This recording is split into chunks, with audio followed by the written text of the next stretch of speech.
All right, guys, welcome back to another episode on the abandoned house remodel. On the last week's video, if you don't know if you've seen it yet, we remodeled the entire kitchen. This thing was a mess. It was tiny, so we blew it up bigger and at the same time built all new cabinets, new countertops, new backsplash, new appliances, new everything, and it looks incredible.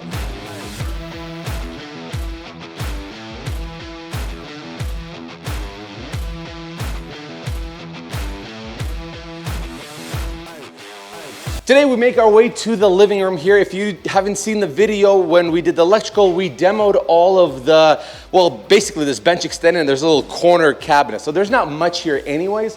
So we had to rip all the drywall to run new electrical. So that's why it looks like this.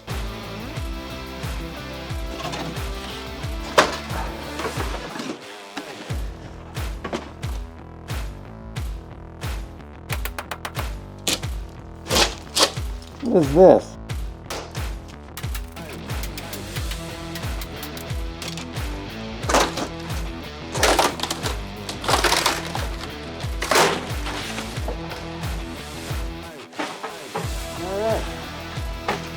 Oh. The mission for today is going to be to transform this into something incredible. I'm thinking cabinets on the sides, I'm thinking shelving on the sides, and I'm thinking some beefy looking fireplace that will really create a big statement here. But before we get started with that, we need to start finishing this demo work so we can get a blank canvas. Let's get started.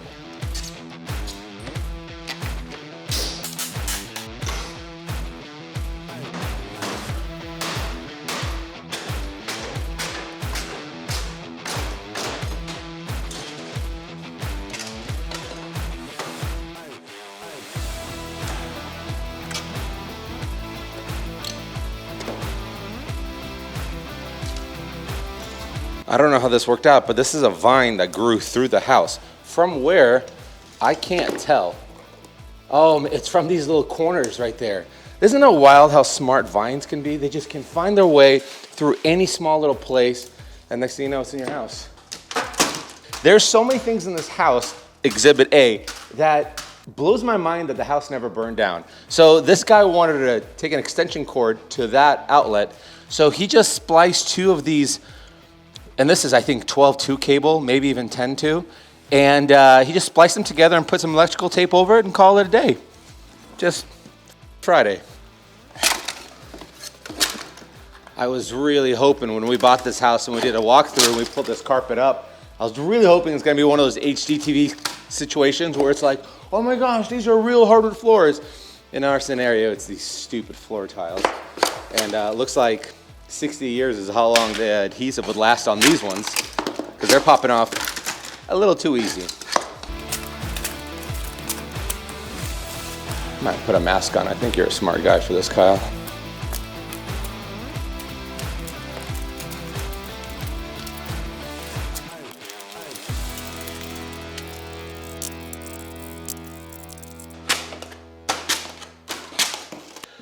Guys, I'm gonna tell you the secret sauce to me being able to run at such a high level, high capacity, tackling all these projects, because I know you guys are always like, this guy must be on something because he is talking way too fast, he's doing way too much, and it's true. And the only way I can do that is by taking care of my body.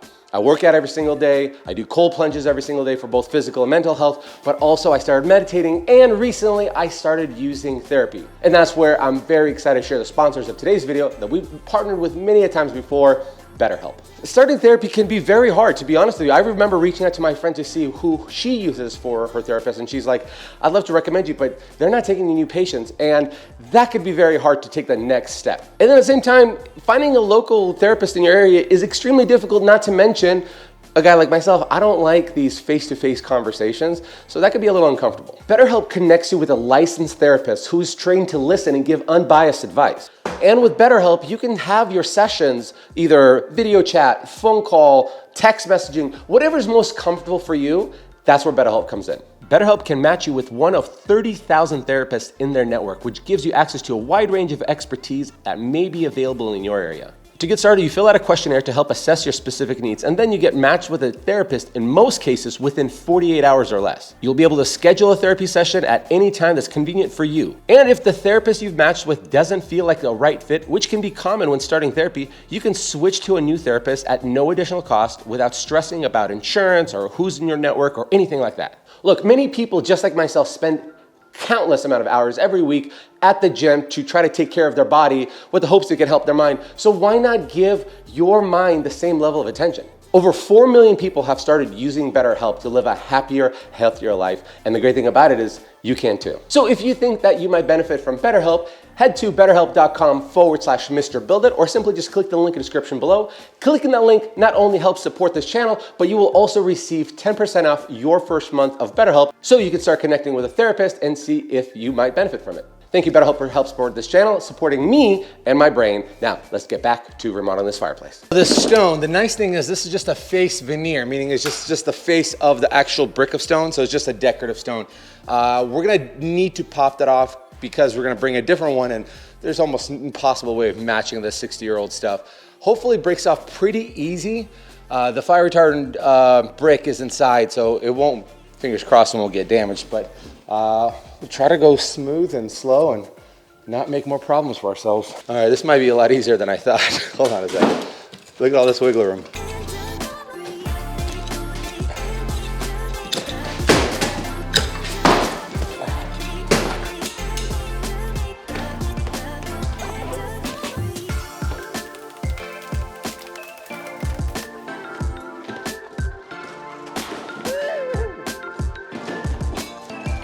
That one came off a little too easy. That's cool. It's just laying on top.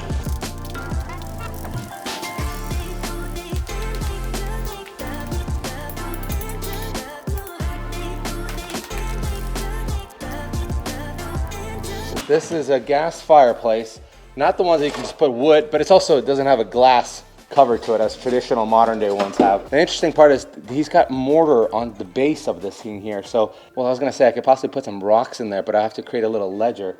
This is kind of becoming a bigger problem than I thought it would be. I thought this was gonna be pretty straightforward, pop this brick off, but it's kind of a hodgepodge. This used to be a window here, so this guy closed off the window and had this fireplace built. I don't like how many transitions there are. Like there's this mini hearth coming out here, like a little ledge. A lot of variables, not to mention this gap here. So I'll have to just sleep on it and figure out how I can make everything at least one single plane. But before I get started with that, I need to start taping up all these joints so that we can start working with the rest of the project and not get the mud all over the place.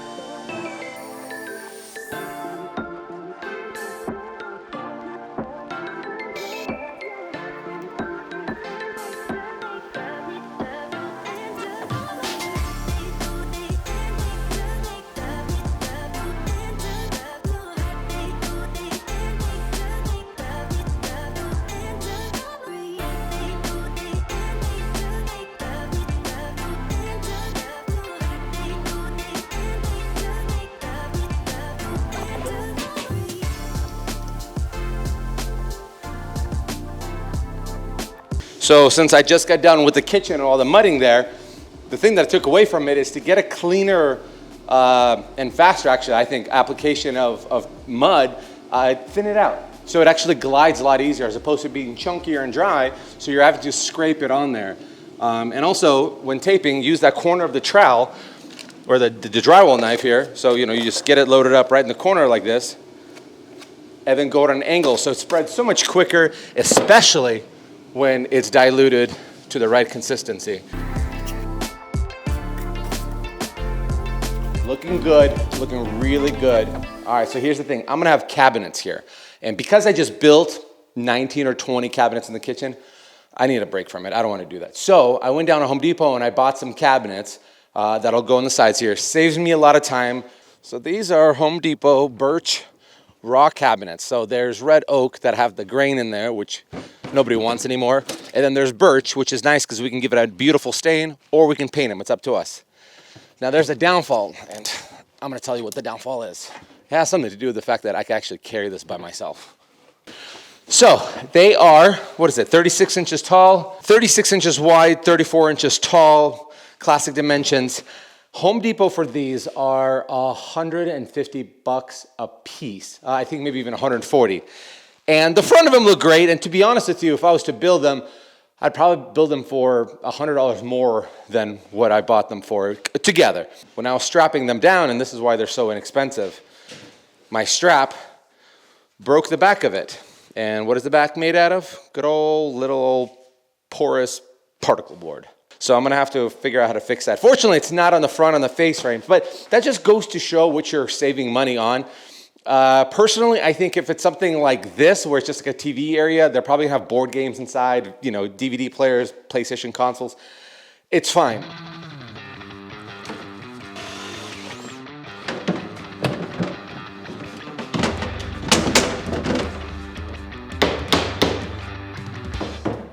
Do you guys think Home Depot will let me return this?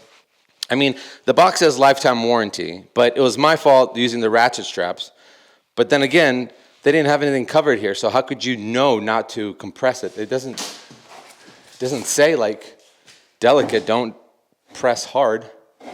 I don't know. Let me know in the comment section. What do you guys think? Will they do it? I am gonna borrow it for a second to make my measurement here for this fireplace, since I have it anyways. Okay, so the idea is I'm gonna have bookshelves going all the way to the top, or just shelving, you know, trinkets, all that decor on both sides. We're gonna build a hearth.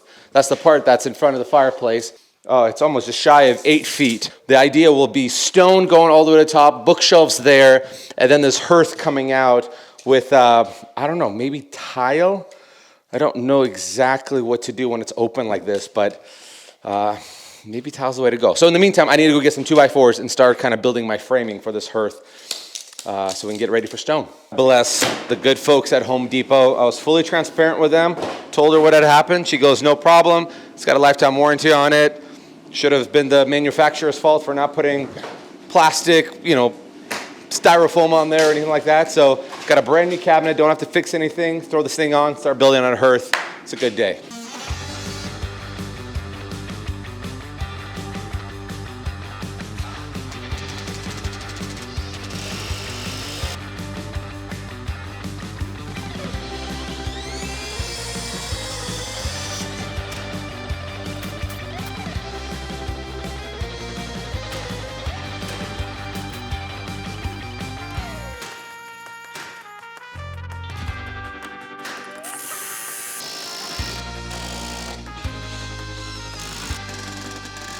One trick that I've used for years is you just start your nail, oh, need a different drill, going straight for like, I don't know, an eighth, a quarter, and then bend it down, and then you can go straight. To make your life so much faster, if you want another cheat code, get another drill and just essentially pre-drill your little pilot hole. Therefore, you can just literally just slide your screw through, and it will be a perfect day because you won't be cursing left and right.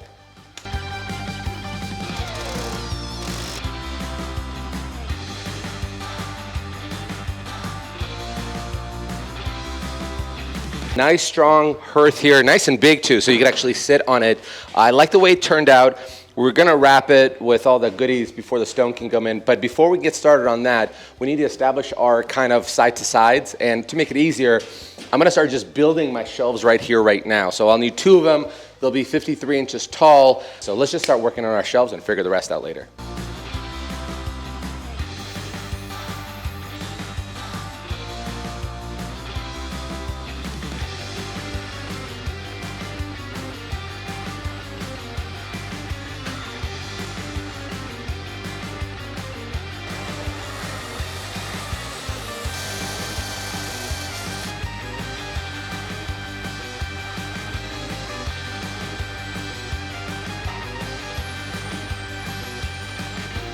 One of the first projects I probably have ever built, well, actually was inspired to build, was 2016. My wife bought me my first Craig jig, pocket hole jig, and an impact drill. And one of the first things I looked how to do was like creating a shelving unit. And it's cool because once you have your pocket holes in place, you simply just put some wood glue and then stack this son of a gun up. So it makes it easy. So if you want to get into building, get a pocket hole jig and make some shelves, and you'll be on your way to building. So this is birch, by the way. The reason I got birch is because my cabinets are birch, and so when I stain it all, it's all gonna look uniform. Sometimes you can get away with maple, but maple has a tendency of still creating a little contrast, so don't do that.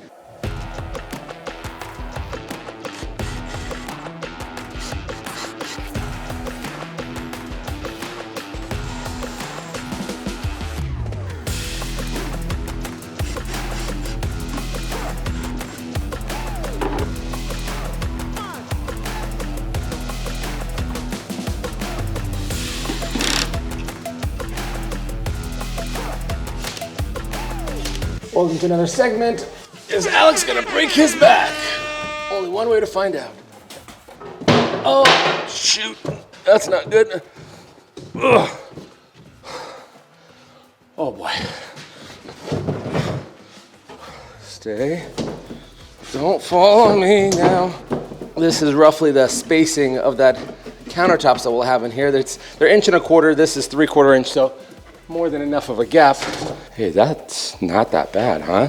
So if this is 3/4, we got another 1/2 inch to go. Ooh. Countertops get installed. I don't think they're gonna fit with this size dimension. I think I might have to trim this down just a skosh. Every time, there's always something that comes up, even when I measure 13. Oh, that's why, look at this. Another 1/2 inch, maybe actually 5/8 there. And then this side looks like 1/4. So it's hard to tell if it's the floor or if it's the ceiling. I think it's the floor, because the drywall would be cracking if it was the ceiling. So it's probably the floor is all sloping, all wonky. Welcome to 60-year-old house.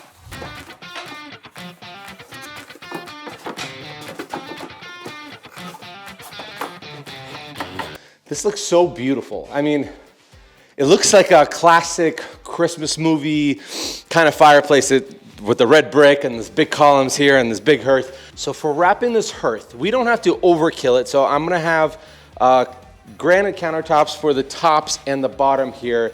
And so when granite sits on here, this is not a big span. We don't need to start putting OSB. I mean, we could, but it's just gonna be overkill. Now on the front, that's a different story. We're gonna be using cement board. And the reason we're using cement board is because we're gonna have a stronger adhesion. In fact, I looked so many different articles online of how to properly install stone veneer indoors. I've done it plenty of times outside. And there's like 80% of them are saying you can put stone veneer directly on drywall. Well, the only problem is that there's a little bit of vibration, that stuff breaks off and gets brittle. In fact, you remember how easy it started coming off here. So I think what I'll do, just so I don't regret it later, spend the extra $60 and I bought cement board to put it on top here. So therefore, I'm also gonna put it in the front as well. That being said, cement board time.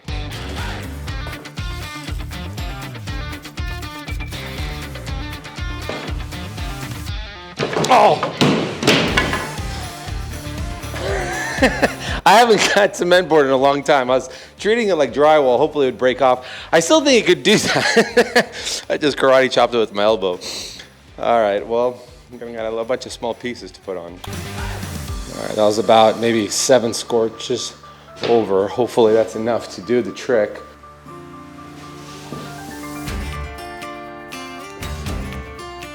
I don't like this.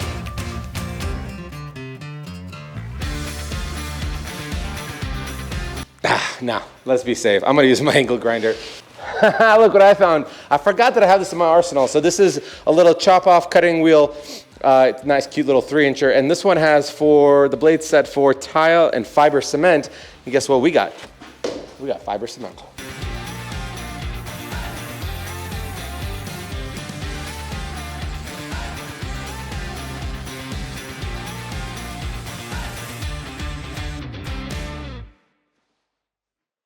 Now, in my defense, this is a pre-existing fracture when I tried breaking it last time. So I felt this one, and that's just my mistake.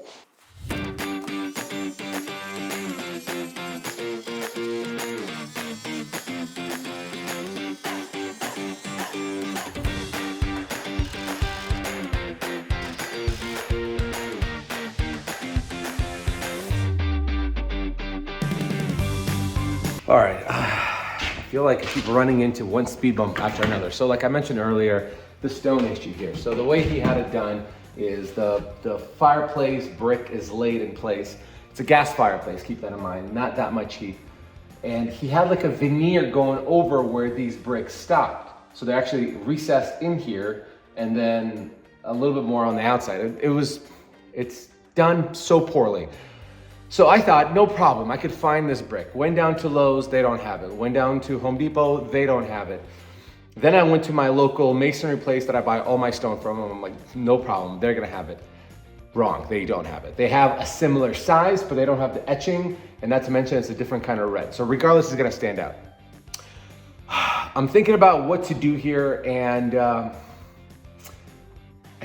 don't know. This is one of those things where you're gonna see it from here. It has to be fire safe. and I'm just kind of stuck between a rock and a hard place. After much brainstorming, I think we put the noggin to work and we figured out a solution. So I got my N-type mortar built up here, and then I will be able to add my drywall here, continue my cement board, and then the stone that I got has corners, so it will fill in any of this exposed section there. Every problem has a solution. There's an argument whether or not this is the perfect solution, but like they say in evolution, it's not a perfect solution, it's a workable solution. So that's where we're at right now. Cabinets, check. Shelves, check. Strong hearth, check. Cement board, check. Here's the thing, I really want to put a mantle up here just because I feel like it creates the perfect kind of touch to it all. Plus separation between the TV and all that stuff. But being, 8-foot tall ceilings, maybe even 7.5 foot tall ceilings, there's not enough room for it because this is a large space. Anybody who has this is probably gonna want a bigger TV. And if you think of like maximum 65-inch TV, you're looking at this much space. It would look really awkward. Yes, you could put a smaller TV, but the problem with that is like you have this big grandiose space. You don't wanna rob somebody of the opportunity to put a bigger TV. That's just dumb. So I'll leave it without it. So now that we've made that decision, let's start working on our stone. Headed up to my local masonry place. I buy all my stuff from there. So this stuff, it's a stone veneer, and the color is actually really cool. I've never used this color. It's called Wildflower by Peak Ledge. And it's a whole bunch of whites and grays with a hint of tans in there. It just creates almost like a snow-capped mountain kind of look. So we'll start throwing that on there, work on our corners first, and then try to fill in the rest like we've always done. Let's see if we can make a flawless job this time. One of the first things I'm doing, because I know I'm gonna run into this problem, because I made enough mistakes in my time, is I wanna make sure that all the stones have the right amount of spacing to reach the same elevation. So I got a 1/2 inch off the top, 1/2 inch off the top here. All these stones are different. See, this one's really thin, this one's a little bit thicker, this is even thicker. So lining them all up, making sure that I reach my same destination so that when I come to the top here, it's just gonna be smooth sailing. And we know we love a good set sail.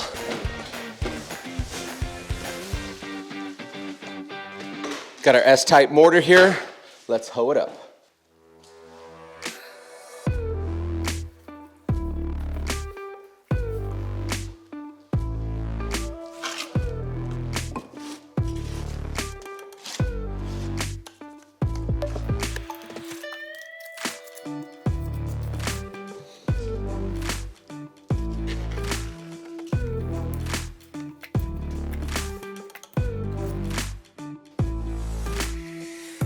So the last couple of times I've done stone veneer like this is, by the way, exterior stuff. There's interior stuff, it's a lot thinner.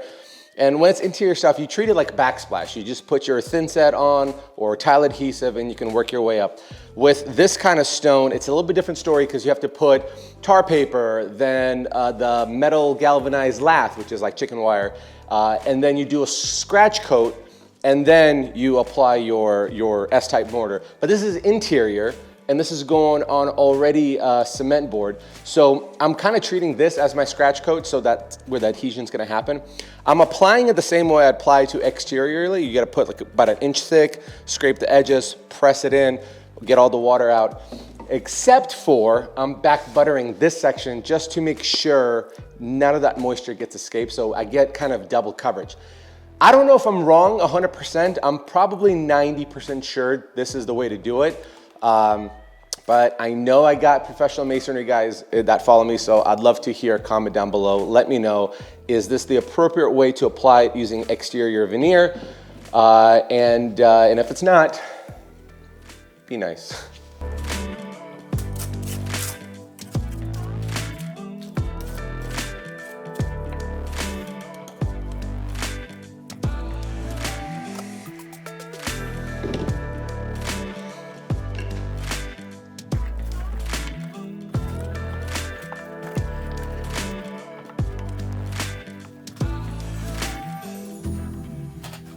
Gosh, that makes me happy.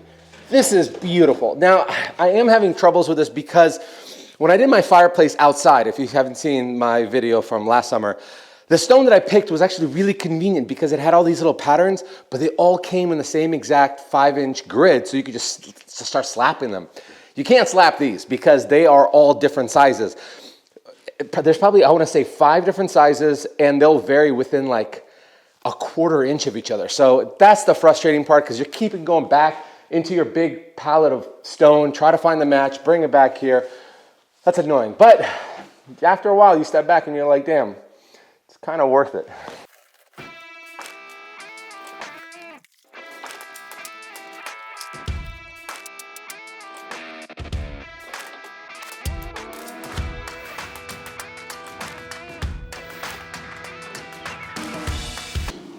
Two full days, got everything on.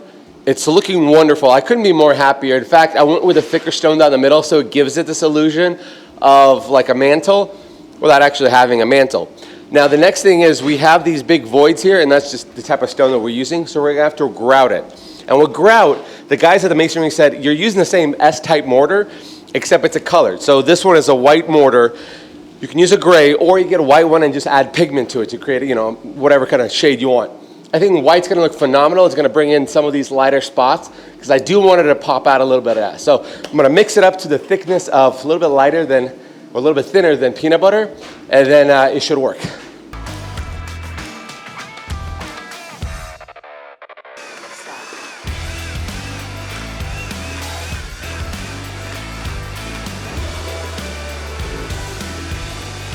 That kind of looks like thicker than peanut butter. He said that I have to mix it up and then let it flash for 15-20 minutes. I'll be completely honest with you, I don't know what flashing means. I'm assuming it has like a chemical reaction. So he said that takes about 15-20 minutes, then mix it up again, and then we can put it into our fondant funnel bag and then start squeezing it out. It's a little bit thin. Oh, it's too much.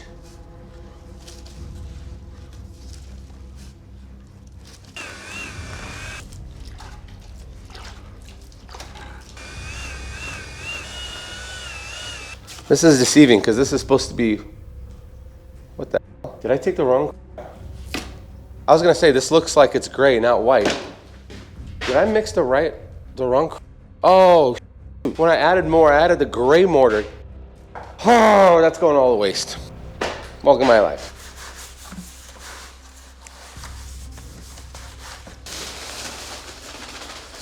I only bought one bag, so I don't know if this is gonna be enough. But I don't have a lot of too thick of joints, so hopefully it will be just the right amount.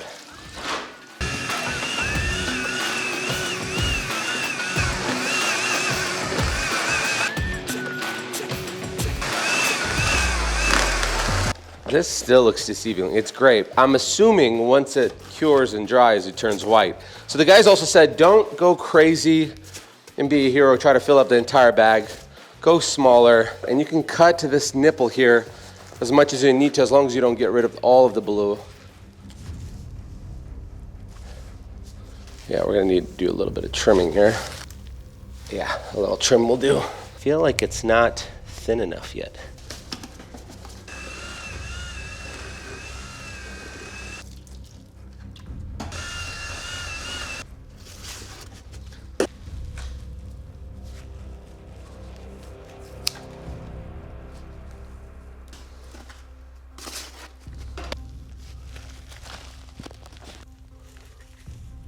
Yeah, that needs to be thinner. There's no way.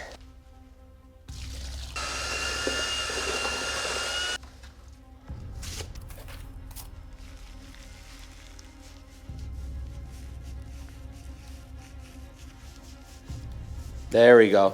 That's what we're looking for. So you said it shouldn't drip out, but it should shoot out. So that's the consistency we're looking for. All right, that makes so much more sense now.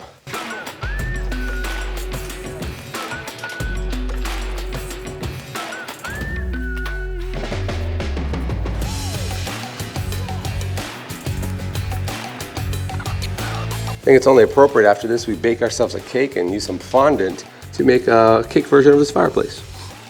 We have the training for it now.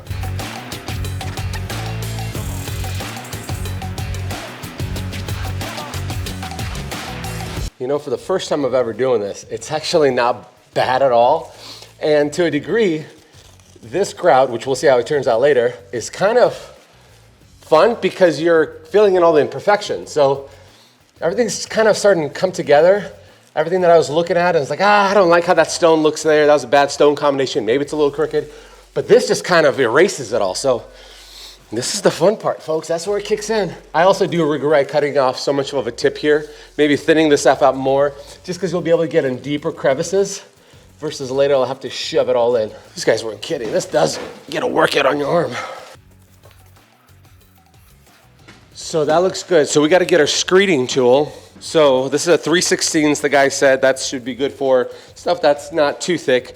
And the idea is you're trying to basically press it all in there and smooth it out, just exactly like a trowel would. And anything extra will brush off. So hopefully that'll be nice and clean. This is coming from a guy who doesn't know what he's doing.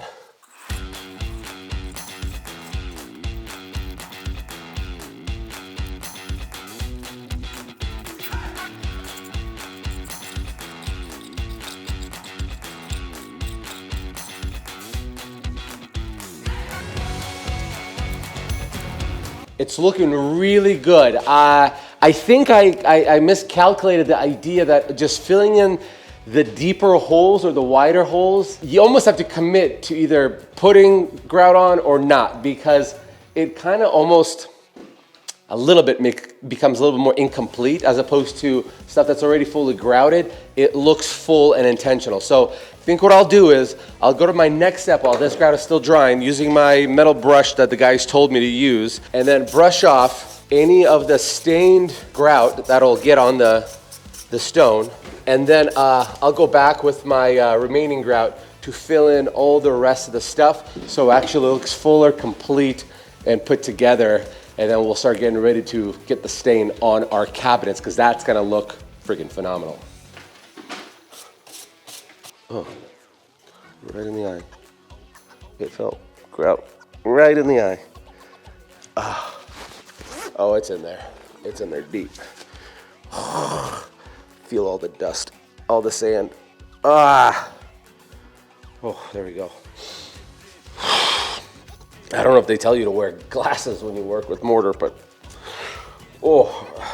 I just found the negative consequences of not doing so. Now, am I gonna put on goggles? No.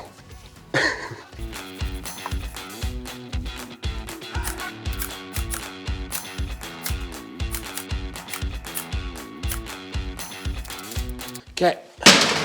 Wood fill, light sand, beautiful stain. That exact order.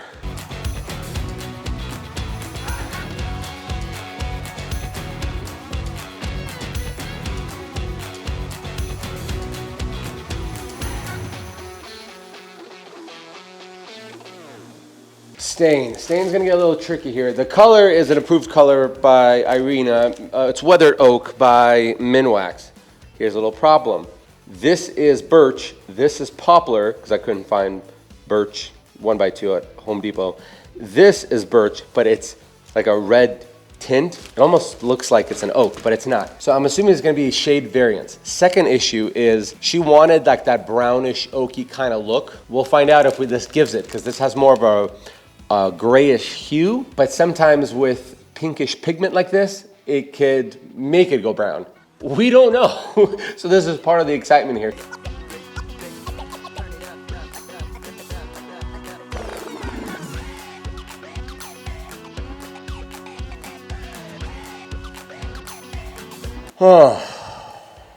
That's not looking good. I like how this is turning out, but this is a little problematic.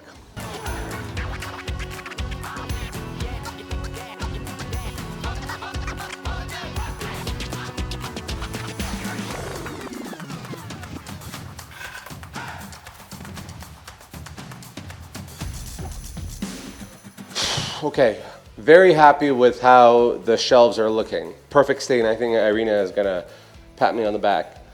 But the cabinets, that's what we're afraid of. Dog crap, for sure. I'm gonna sleep on it, see if we need to paint them, because that's really our only other option, unless ripping them out and building new ones, which I'm not doing that. So maybe painting them. I guess we'll find out in the morning. So I slept on it. consulted with Irina what we should do, because this does not look good. This is beautiful. That is not up to standard. So two options. We could either rebuild new cabinets, which we're not going to do. That's ridiculous. So the best solution here is going to be to repaint them or just paint them. And I think it's actually a great solution. So it's funny how like a problem becomes, will actually lead you towards a better design idea. So what we're gonna do is, because the granite is gonna be gray, and so is the stone, obviously, and this is like an oak kind of color, we thought it'd be a great idea to paint these the same color as the trim that's gonna be, or the baseboards, which is a white. The color is called Chantilly Lace.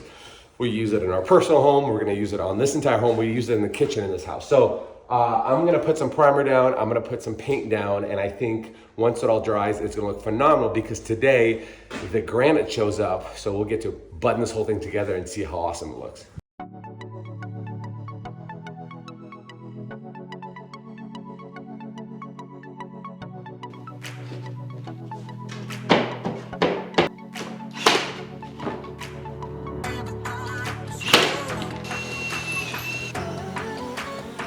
When life gives you lemons, you just paint them lemons and have it be off and have people destroy you in the comments. So it's fine. I think it's really fine, and I think it's really gonna tie the whole room together once the walls are painted. But now that we have these, I'm more excited about bringing in these countertops, because the granite is done. Let's bring them in and finally see this thing come together. All right, here we go. One side is polished. Which side is polished? This side's polished. Okay, so we gotta bring it over here.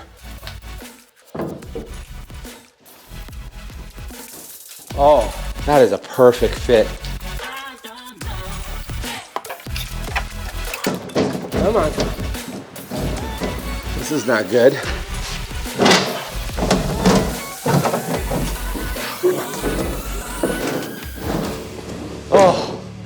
Oh, thank you. I couldn't deal with any more adjustments.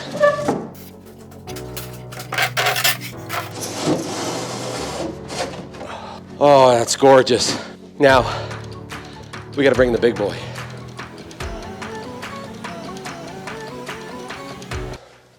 I'm so dang giddy, because it looks like I was given like the perfect amount of call it a 16-inch gap on the sides.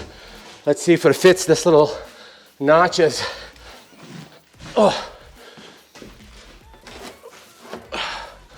And not to mention, get under the stone. Oh. Give it the old kickaroo. Oh, I wish I had cleaner shoes. Oh my goodness gracious. My heart's racing right now. Maybe because this thing's so heavy. I'm gonna clean this thing up. Have Irina style these shelves, because that's her magical powers. And then I'll show you this big reveal.